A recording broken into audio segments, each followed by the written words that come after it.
जय भोले की जय शिव शंकर। सावन सोमवार व्रत कथा। एक नगर में एक विधवा औरत रहती थी। वह औरत अपने बेटे बहू के साथ रहती थी। तब बेटे की शादी के बाद पहला सावन आने वाला था, तो नई बहू का मन हुआ कि मैं भी सावन मास में स्नान व्रत और पूजन करूंगी। उसने अपने मन की बात अपनी सास को कही।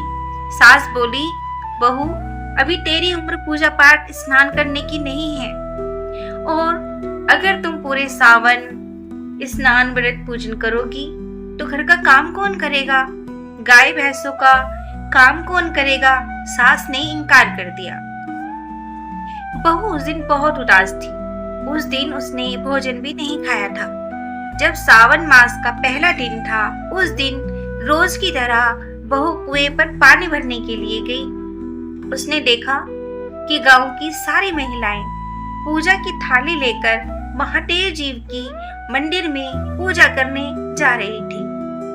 उस दिन बहू उदास थी, तो उन सभी ने बहू से पूछा कि भाभी आज आप उदास क्यों हो। तो बहू ने उनको अपने मन की बात बता दी।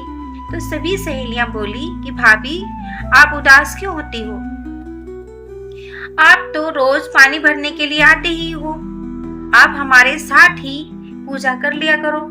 तो भाभी बोली, लेकिन मेरे पास तो पूजा का सामान ही नहीं है। तो सभी सखियां बोली, भाभी हम सबकी थाली से अब पूजा का सामान लेकर पूजा कर लेना।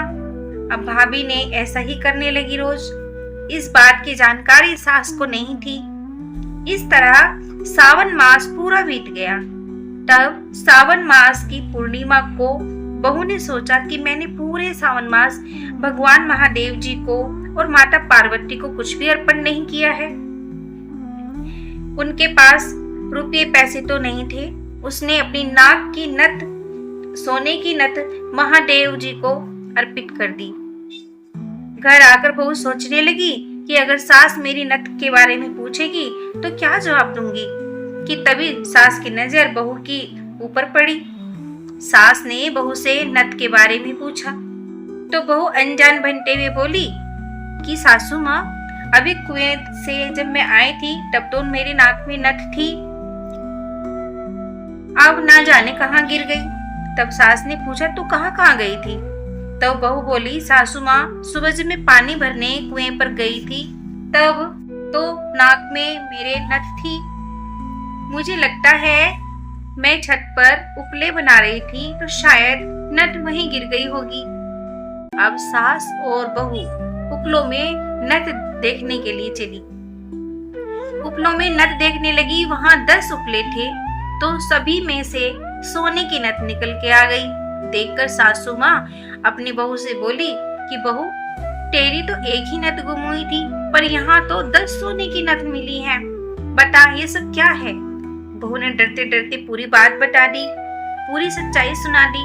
तब सास को सावन महिमा का पता चल गया। वो बोली कि बहू अगले साल जब सावन का महीना आएगा तो मैं भी तेरे साथ सावन मास का स्नान व्रत और पूजन करूंगी। साल भर बाद जब सावन का महीना आया तो दोनों सास बहू ने सावन मास का स्नान व्रत पूजा और दान पुण्य किया, जिसके फलस्वरूप बहू को तो एक सुंदर पुत्र हुआ और बुढ़िया के बेटे को अच्छी नौकरी मिली, और खुद बुढ़िया को मरने के बाद शिवलोक का वास मिला।